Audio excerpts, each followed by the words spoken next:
ప్రియమైన దేవుని బిడ్డలారా, ప్రభువైన యేసుక్రీస్తు నామములో మీ అందరికీ వందనాలు తెలియజేస్తున్నాను.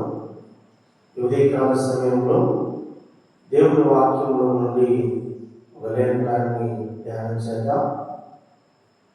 యోహాను సువార్త 3వ అధ్యాయము 16వ వచనాన్ని చదువుకుందాం. దేవుడు లోకమును ఎంతో ప్రేమించెను కాగా ఆయన తన ద్వితీయ కుమారుడిగా పుట్టిన వాని యందు విశ్వాసముంచు ప్రతి వాడును నశింపక నిత్య జీవం పొందినట్లు ఆయనను అనుగ్రహించెను. దేవుని బిడ్డలారా, ఈ లేఖనంలో గమనిస్తే దేవుడు లోకమును ఎంతో ప్రేమించెను అనే మాట మనం చూస్తాం. చాలాసార్లు మనము ఈ వాక్యాన్ని, ఈ మాటను మనం వినుంటాం. ఈ మాటలలో చాలా అర్థం ఉంది. ఒకసారి దేవుని సేవకుడు సాధు సందర్శన అనేటువంటి దైవజనుడికి ఈ లేఖనం చదివినప్పుడు దేవుడు లోకమును ఎంతో ప్రేమించెను అనే మాట తనను చాలా ఆకర్షించిందంట. దేవుడు లోకమును ఎంత ప్రేమించాడు అని తెలుసుకోవడానికి అతను రోజున ప్రార్థన చేసి, మనందరికీ తెలుసు అతనికి ఉన్నటువంటి ప్రత్యేకమైనటువంటి ప్రత్యక్షత దర్శనము, ప్రభుతో ఉన్న అతనికి మంచి సంబంధాన్ని మనము ఆయన పుస్తకాలలో మనం చూస్తాము. సాధు సుందర్ సింగ్ గారు పరలోక దర్శనం అనే పుస్తకంలో ఈ మాట ఆయన రాశాడు. దేవుడిని అడిగాడంట ఒక రోజున, దేవా, దేవుడు లోకమును ఎంతో ప్రేమించను అనే మాటలో ఎంత ప్రేమించాడు నాకు తెలుసుకోవాలనుంది అంటే అప్పుడు ప్రభు చెప్పాడంట, సరే అట్లయితే నువ్వు ఉంటున్నటువంటి దగ్గరలో ఉన్నటువంటి ఆ కొండ మీదకి రేపు ఉదయకాలంలో నువ్వు రాని దేవుడు ఎంత ప్రేమించాడో అని తెలియజేస్తానని ఆయన చెప్పాడంట. సరే అని సాధు సుందర్ సింగ్ గారు మరుసటి రోజు ఉదయం ఆ కొండ మీదకి వెళ్ళి నిల్చొని చూస్తా ఉన్నాడంట. చాలాసేపటికి దేవుడు ఏం మాట్లాడటం లేదు. అయితే కొంత సమయం తర్వాత అతను ఒక విచిత్రమైన ఆ పరిస్థితి ఆ ప్రాంతంలో కింద కొండ కింద మైదానంలో తనకు కనబడిందంట.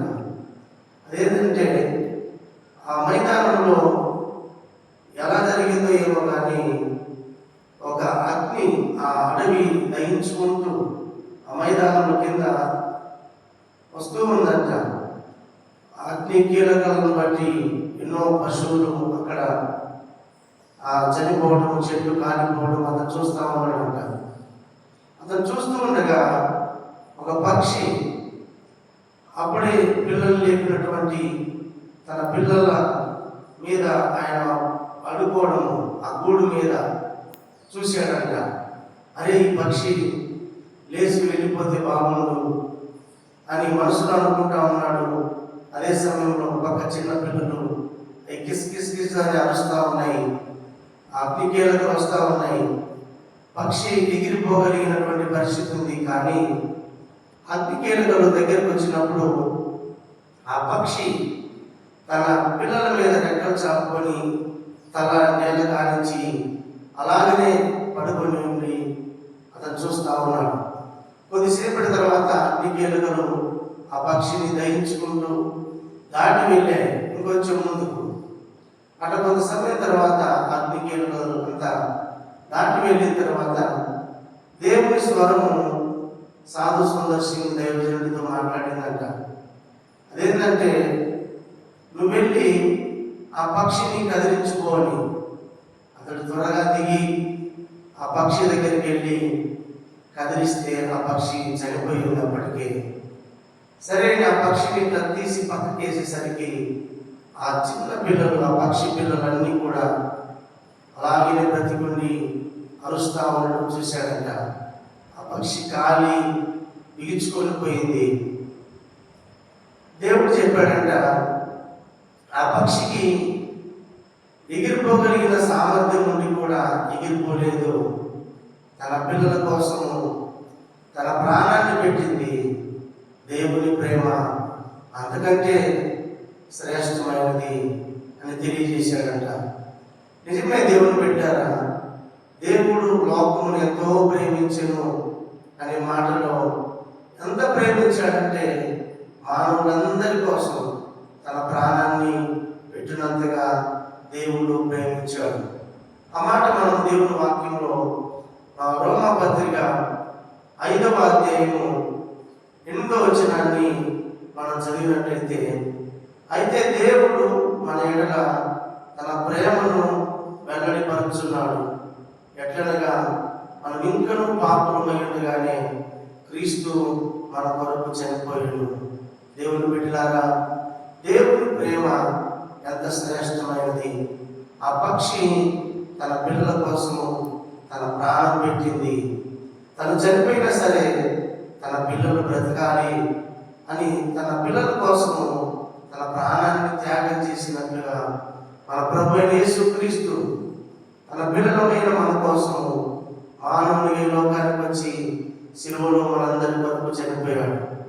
మనం పాపలమై ఉండగానే క్రీస్తు మన కొరకు చనిపోయాడు. 9వ వచనం, కాబట్టి ఆయన రక్తం వలన ఇప్పుడు నీతిమంతులుగా తీర్చబడి మరింత నిశ్చయముగా ఆయన ద్వారా ఉగ్రత నుంచి రక్షింపబడదుము. దేవుని బిడ్డలారా, ఉగ్రత నుంచి, నరకము నుండి మనం రక్షించడానికి దేవుడు మనల్ని ప్రేమించి మన కొరకు తన ప్రాణాన్ని పెట్టాడు. ఆయన ప్రేమను గుర్తిరిగి మనం కూడా యేసుక్రీస్తును సొంత రక్షకుడిగా అంగీకరిస్తాం. అట్టి కృప దేవుడు మనకు దయచేయను గాక. ఆమేన్.